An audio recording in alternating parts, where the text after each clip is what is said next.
우리에게 허락하신 모든 하나님의 말씀은 그 자체로 너무 귀하고 소중한 것이지만 우리에게 오늘 허락되어진 이 본문은 그야말로 단연 압권이라 말할 수 있는 복음의 정수입니다.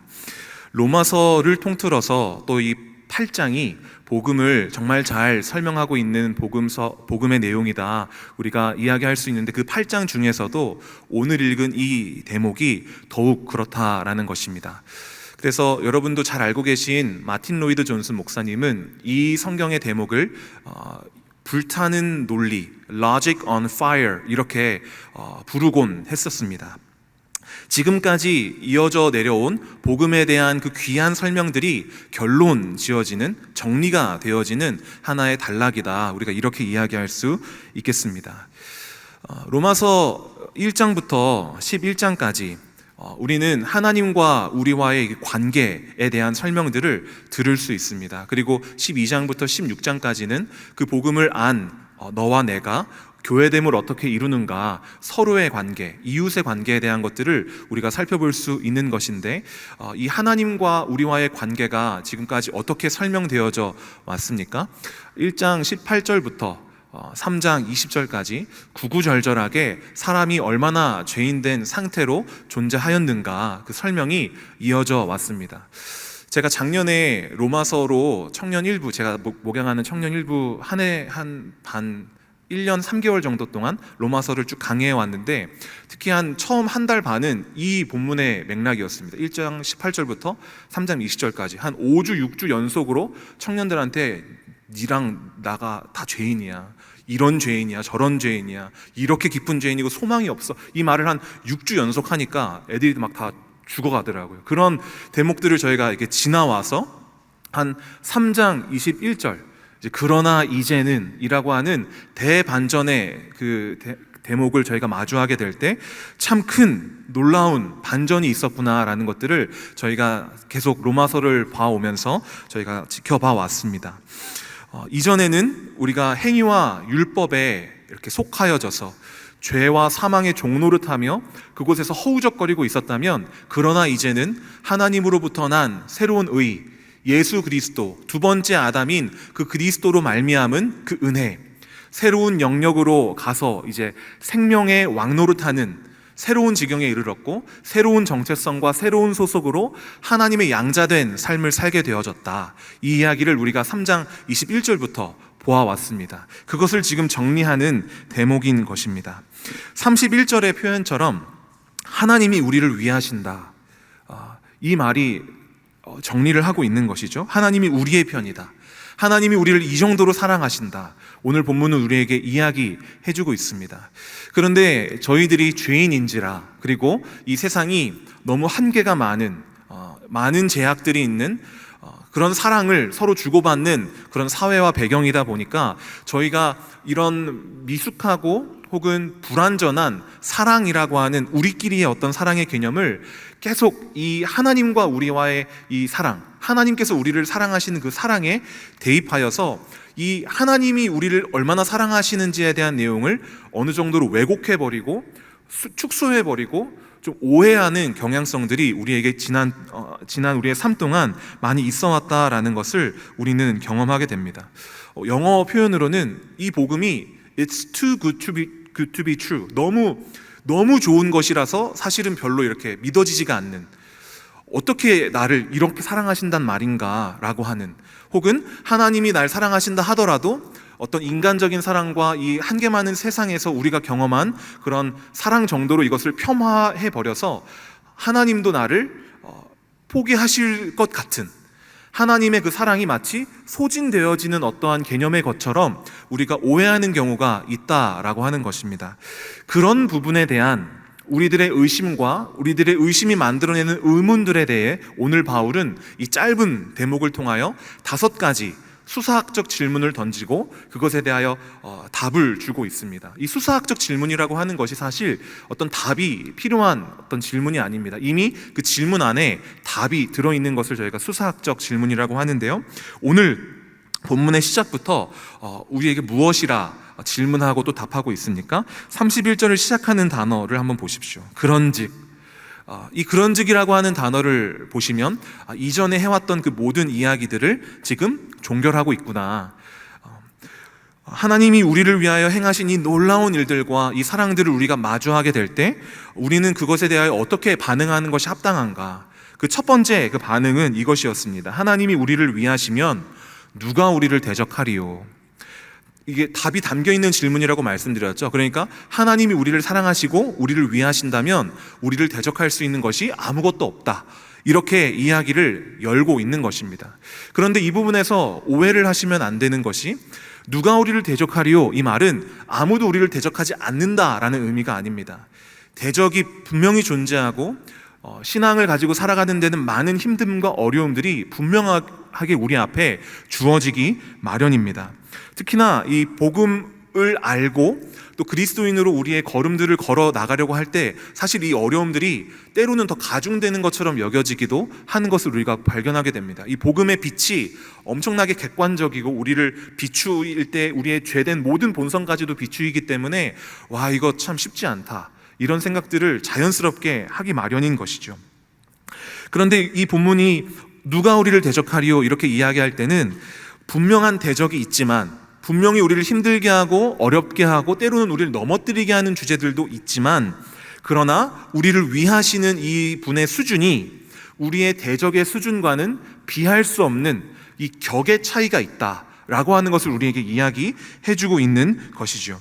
너무 비교할 수 없는 차이가 존재하는데 어느 정도의 차이입니까? 32절을 함께 보시면, 32절을 한번 같이 읽어볼까요? 32절 시작.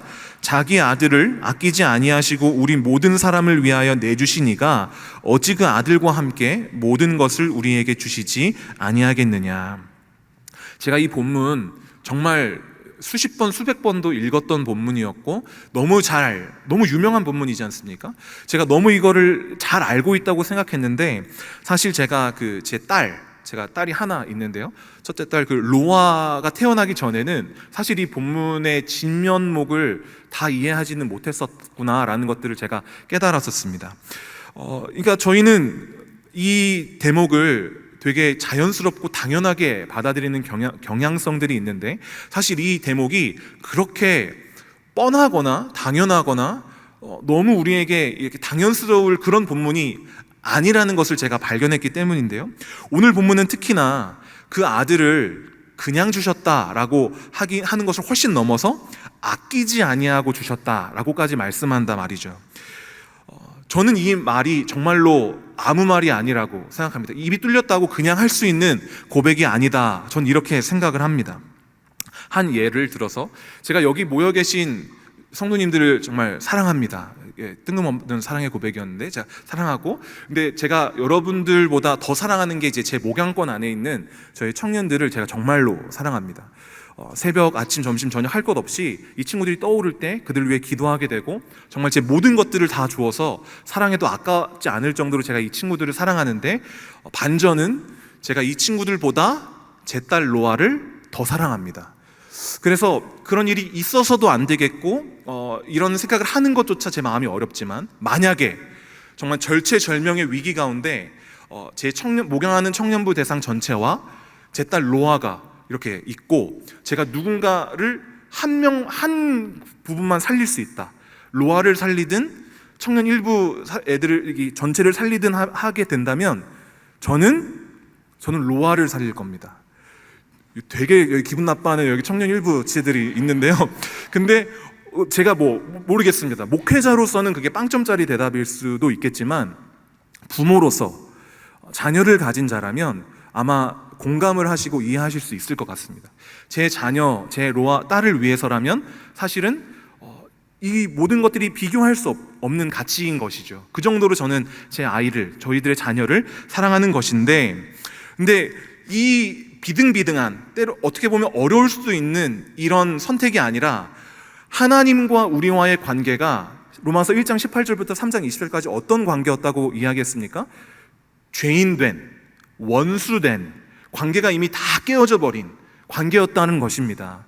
한번 다시 이 저울을 한번 생각을 해보십시오. 내 가장 사랑하는 자녀와 나를 정말로 미워하고 나도 정말로 미워하는, 날 정말로 어렵게 만들고 정말 원수 같은 이 떼거지로 몰려있는 그 사람들이 여기에 있고 제 자녀가 여기 있다면 사실 이 선택은 훨씬 더 쉬운 선택이 될 수밖에 없겠죠. 이 원수 같고 이 죄인이고 정말 싫고 보기에도 미운 이 사람들을 어떻게 제 자녀와 제 딸과 비교할 수 있겠습니까? 그런데 하나님은 선택을 하셨다는 것이죠. 자신의 자녀를 선택하시기보다 죄인이고 원수이고 나와의 관계가 전부 깨어져 버린 그 대상들을 선택하시기 위하여 자기 자녀는 버리셨다 라고 하는 이야기를 지금 32절이 해주고 있는 것입니다. 그러니까 이런 사랑을 저희가 만약에 받았다라면, 이것이 만약에 진리라고 한다면 착각하면 안 되는 것이죠. 이것에 이런 어떤 사랑과 이 결과에 대해서 내가 어떠했기 때문에, 내가 사랑받을 만했기 때문에, 내가 당연히 이 사랑을 받을 만한 자격과 조건들을 다 구비했기 때문에 이 사랑을 받았다라고 설명하는 대목이 아니지 않습니까? 내가 대단해서 날 사랑하셨다 이런 개념이 아니라 그분의 사랑이 얼마나 대단한지를 나타내는 이 대목 앞에서 우리가 무엇을 주장할 수 있겠습니까? 그 사랑 앞에 있다면 과연 우리를 대적하여서 우리를 힘들게 만들고 우리를 넘어뜨리는 그것이 과연 그게 얼마만큼의 수준의 차이가 있겠느냐라고 지금 바울이 이 수사학적 질문을 통하여 우리에게 이야기하고 있는 것입니다.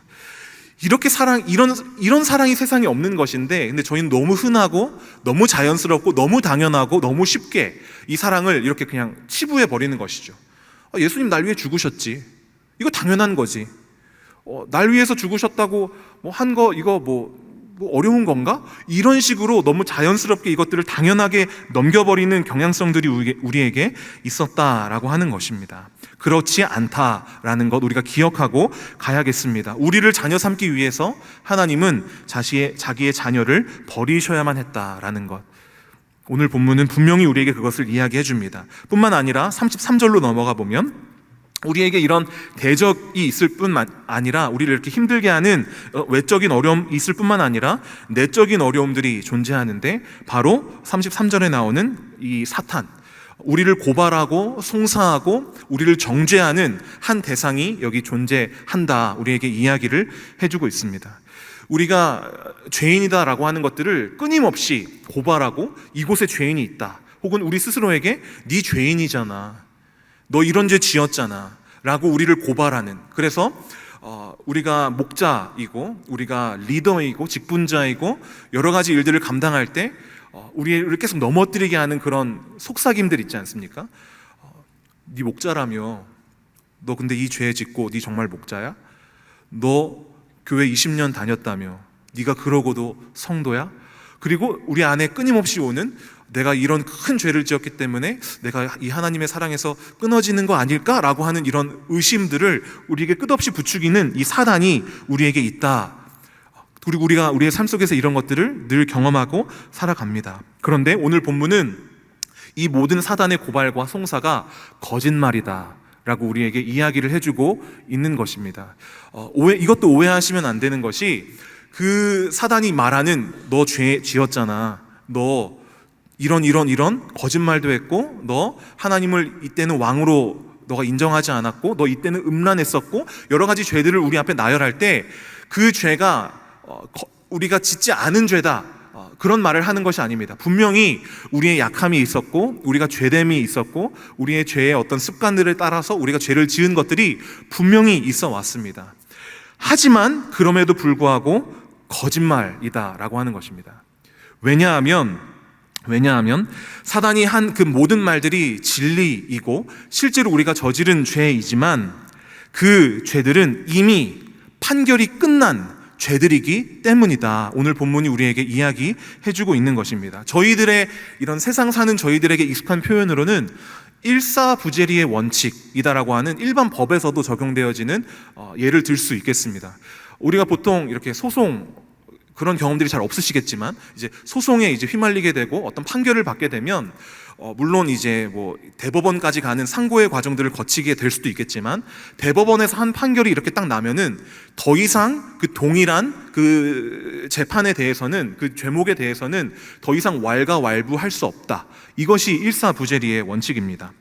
한번 판결이 확정되면 같은 사건에 대하여 다시 공소의 제기가 허용되지 않는, 이 말인즉슨 이런 것입니다. 우리가 이미 정말로 죄를 지었습니다. 우리가 정말 사단이 우리를 고발하는 그 내용들이 다 정말 우리의 죄입니다. 하지만 이미 예수 그리스도께서 그 모든 죄에 대한 값을 지고 그것을 해결하셨기 때문에 더 이상 이것은 사단이 들고 우리에게 와서 우리를 고발하거나 넘어뜨리거나 정죄하거나 너 이 죄를 지었기 때문에 너는 성도가 아니야 라고 말할 수 없는 그런 성격의 것이 되었다라고 오늘 본문이 33절이 34절이 우리에게 이야기해주고 있는 것입니다.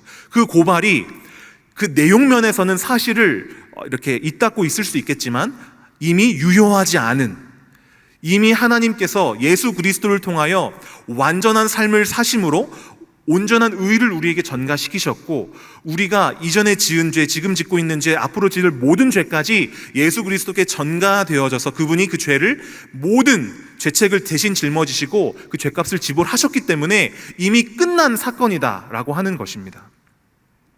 그렇기 때문에 우리가 하나님 앞에 나아갈 때 담대하게 나아갈 수 있는 것이다, 본문은 이야기해주고 있는 것이고, 우리 화중부 목사님께서도 때로 이제 말씀 전하실 때 뻔뻔함, 그 담대함 말씀하시지 않습니까? 하나님 앞에 나아갈 때 뻔뻔함과 담대함으로 나아갈 담력을 얻어 가는 것이죠. 그러니까 이 그리스도인의 기본적인 그 상태와 하나님 앞에 나아갈 때의 이 태도는 이런 것이 아닙니다. 하나님 한 번만 용서해 주세요. 한 번만 용서해 주세요. 제가 이번에 죄 지었는데 정말로 잘못했습니다. 저를 이번에 한 번만 용서해 주신다면 제가 진짜 앞으로는 잘할게요. 이런 태도가 아니라는 것입니다. 이미 그 죄에 대한 값이 지불된 끝난 사건. 그렇기 때문에 우리는 예수 그리스도가 우리의 삶 안에서 역사하시며 우리에게 주신 그 의를 가지고 주 앞에 자녀답게 뻔뻔히 담대하게 나아갈 수 있다. 예수님께서 하신 일에 대한 정당한 주장을 우리가 주님 앞에 하며 나아갈 수 있게 되었다. 이것이 이제 설명하는 것이 34절이 이 설명을 하고 있는 것입니다. 우리를 위하여 죽으셨고 우리를 위하여 다시 사셨고 뿐만 아니라 지금도 우리를 위하여 간구하고 계신 예수 그리스도로 말미암아 우리가 하나님 앞에 담대히 나아갈 수 있는, 그래서 때로 사단이 우리를 정죄하고 우리를 고발하고 송사하고 넘어뜨리고 우리를 속이려고 할 때 그것에 속지 않으셔야 하는 것이죠. 담대하게 예수 그리스도의 보혈 피값을 의지하며 나아갈 수 있게 된 것입니다. 그리고 거기서 끝나지 않고 오늘 본문은 이어서 남은 어떤 수사학적 질문을 통하여 하나님 안에, 그 복음 안에 거하는 우리들의 그럼 마땅한 태도가 무엇인가, 다른 말로는 찬양의 이야기, 감사의 고백들을 우리에게 주고 있습니다. 그러니까 지금까지도 우리가 살펴봤듯이 이것은 말이 안 되는 사랑이요 이해할 수 없는 은혜였습니다. 그것 자체로, 그걸 표현하는 것 자체로 하나님의 사랑에 대한 감사와 찬양을 지금 올려드리고 있는 것입니다. 그래서 35절을 보시면 우리에게 환난이 있고 곤고가 있고 박해가 있고 기근과 적신 위협, 칼이 있고 고난이 있는데, 이런 고난들이 우리에게 올 때 우리가 그 서론에서도 말씀드린 것처럼 우리는 때때로 이렇게 인간적인 또 세상의 그 한계 많은 사랑들에 속아서 하나님이 날 이젠 포기하셨구나, 하나님이 나를 향한 사랑이 이제는 다 소진되었구나 라고 우리가 생각을 할 수 있는데, 그리고 그렇게 하곤 했었는데, 그런 것이 아니라 37절의 고백으로 이 모든 일에 우리를 사랑하시는 이로 말미암아 넉넉히 이긴다 라고 고백하는 수준까지 우리가 나아가게 된다 라는 말이죠.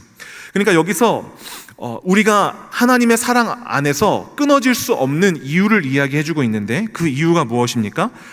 이 사랑, 하나님께서 우리를 사랑하신다고 고백하시는 그 사랑이 근거하고 있는 것이 우리가 아니라 하나님이 그 사랑의 근거가 되어주시기 때문에 절대로 이 사랑에서 우리가 끊어질 수 없다, 이것을 이 본문이 이야기해주고 있는 것입니다.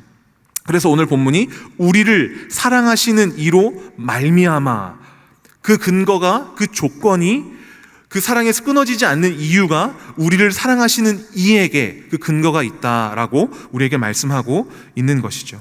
그렇기 때문에 우리의 상황이 바뀌지 않을 수 있습니다. 우리가 교회 복음을 알게 되고 교회 안에 거하게 되고 이 신앙의 걸음들을 걸어 나갈 때 그 믿음이 있다고 해서 고난이 우리를 피해 가거나 더 고난이 쉬워지거나 그런 것이 아닙니다. 여전히 고난이 우리에게 부닥쳐 오고 정말로 해석하기 힘든, 넘어서기 힘든 일들도 우리에게 다가오게 됩니다. 하지만 그 어려움이 있음에도 불구하고 싸움이 있고 치열함이 있고 상황 자체가 변하지 않는다 할지라도 우리를 사랑하시는 이에게 근거가 있는 사랑, 그래서 끊어지지 않는 사랑이기 때문에 우리가 이긴다, 바울이 표현하고 있는 것입니다.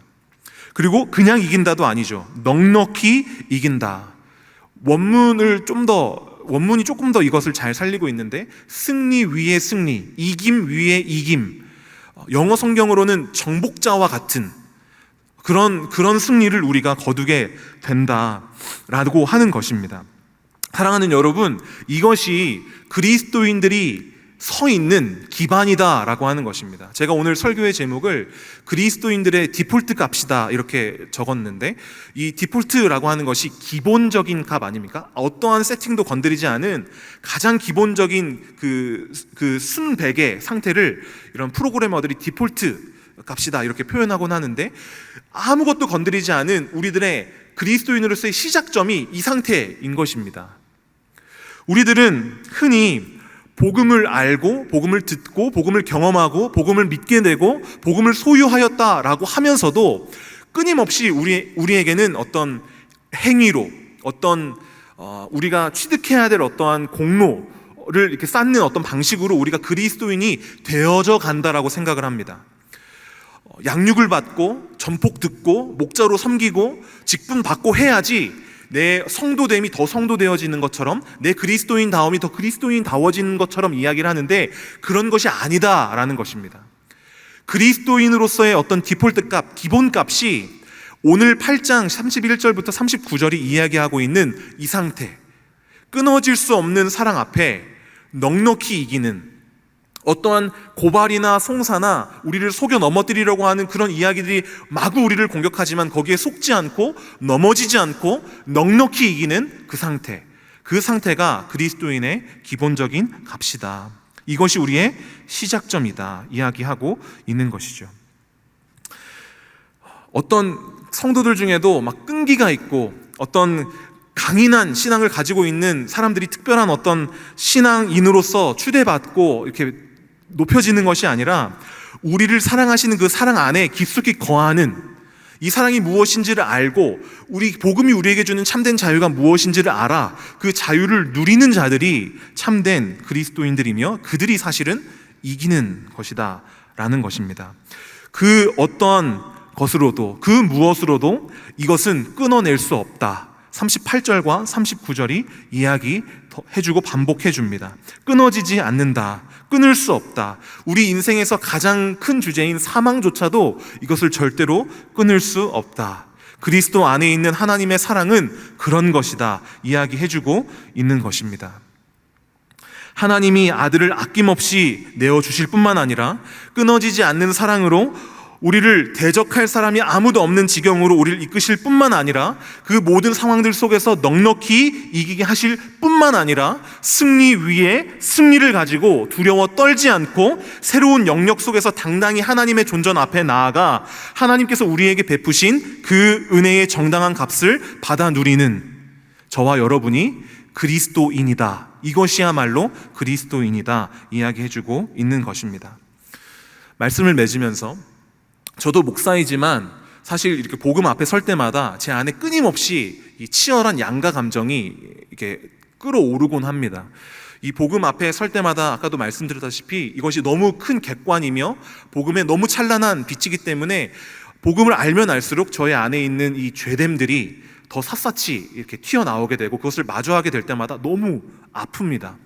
그리고 인간이기 때문에 종종 이렇게 저의 죄된 습관들과 제 남아있는 어떤 이 어두움들에 저도 이렇게 함몰되고 한 번씩 넘어질 때가 있습니다. 오늘도 이렇게 저희 딸아이를 어린이집에서 이렇게 하원시키고 다시 교회로 오고 있는데 차가 옆에서 끼어드니까 제 창문을 열고 으악! 한번 하고 창문을 올리면서, 내가 목사인가? 오늘 설교인데 어쩌면 좋나? 라고 하는 그런 저의 죄됨들을 마주하게 될 때마다 오는 그런 넘어짐들, 사단의 그 속삭임들이 여전히 제게 있습니다. 네가 그러고도 목사야? 너 그러고도 너 그렇게 사랑이 없는데 너가 그러고도 그리스도인이야? 이런 말들이 끊임없이, 정말 끊임없이 옵니다. 복음이 제게 주는 그런 영화로움들과 이 치열한 이 공격들이 끊임없이 제 안에 이렇게 있을 때 처음에는 여기에 너무 많이 졌었거든요. 그래서 자기 함몰에 빠지기도 하고 자기 연민에 빠지기도 하고 사역을 그만둬야 되나? 이런 생각들도 정말 많이 했습니다. 그런데 이 생각들이 결국은 죄의 결과가 가지고 오는 어떤 자기 중심성의 하나의 면모이잖아요.